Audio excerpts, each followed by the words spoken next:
Murder Swamp, The Newcastle Serial Killer. Story 103. One day, not long ago, I heard the whirlybub land in the front yard. I looked out the window and saw Bubba Doo, the faithful and under-your-feet wiener dog, and his sidekick, Teddy White, race from the front door and climb aboard. A light mist was in the air, and both dogs wore hip waders. Up the whirlybub climbed, and off it flew. I went about my day. That evening, the whirlybub sat down in the front yard. Out climbed two very filthy dogs, covered in mud. Paul grabbed Bubba, and I grabbed Teddy, and both, despite much protesting, were placed in the tub for a desperately needed bath. After we dried them off, we went into the living room and lit the fireplace to take the chill out of the room. We asked Bubba and Teddy where they had spent their day. Bubba barked that they had traveled to Newcastle, Pennsylvania, 50 miles northwest of Pittsburgh and 18 miles southeast of Youngstown, Ohio. The city was home to at one time to the largest tin plate mill in America, as well as Shenango china, which created the Castleton line of china, which 2 U.S. presidents ordered for use in the White House, Dwight Eisenhower and Lyndon Johnson. In the early 20th century, Italian immigrants poured into the city, followed by a notorious Italian criminal element called the Black Hand.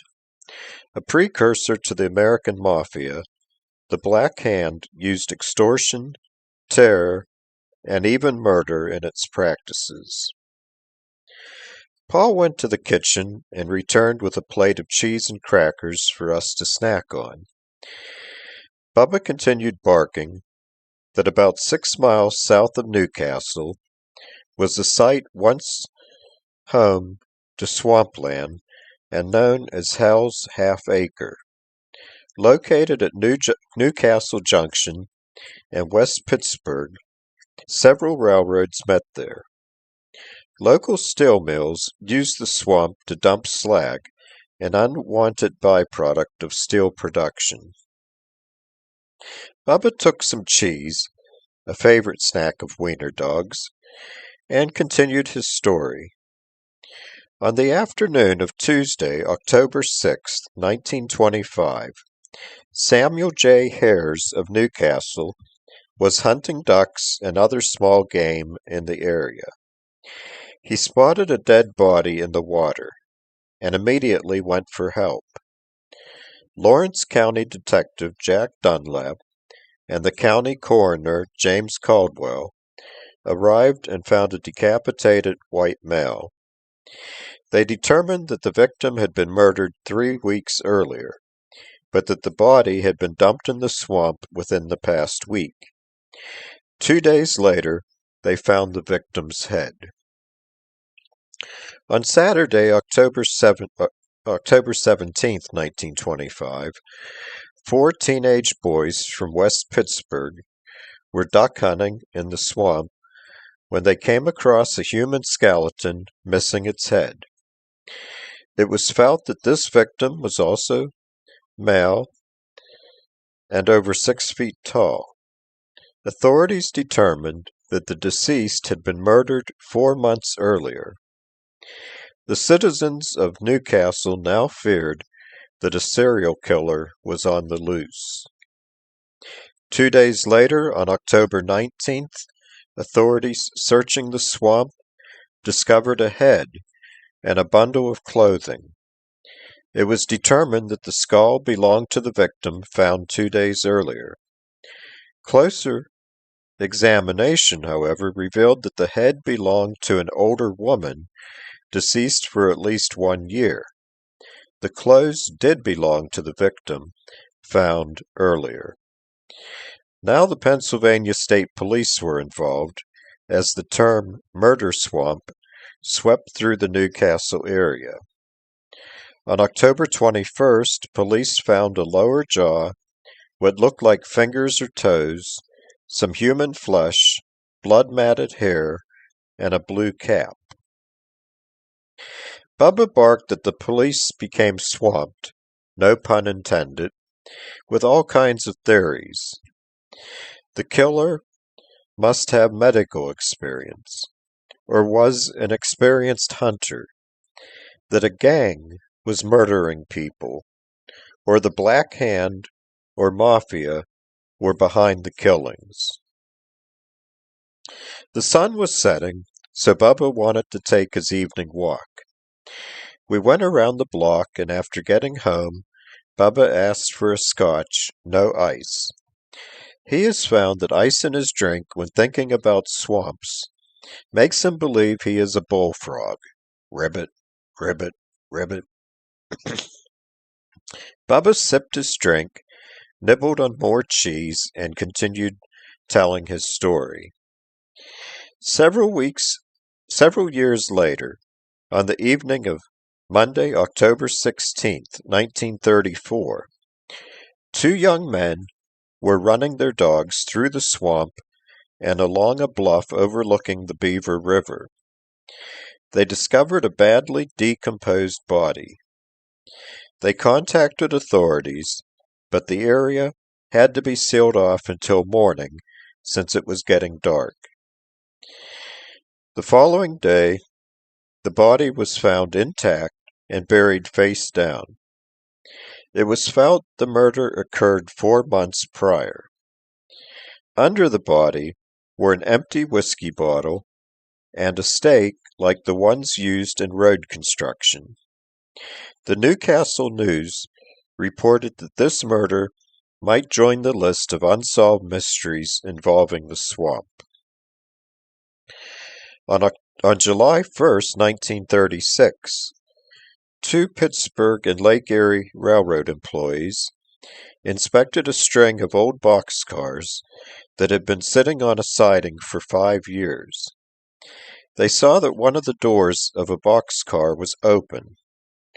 Looking inside, the men were stunned to see the badly decomposed body of a headless corpse.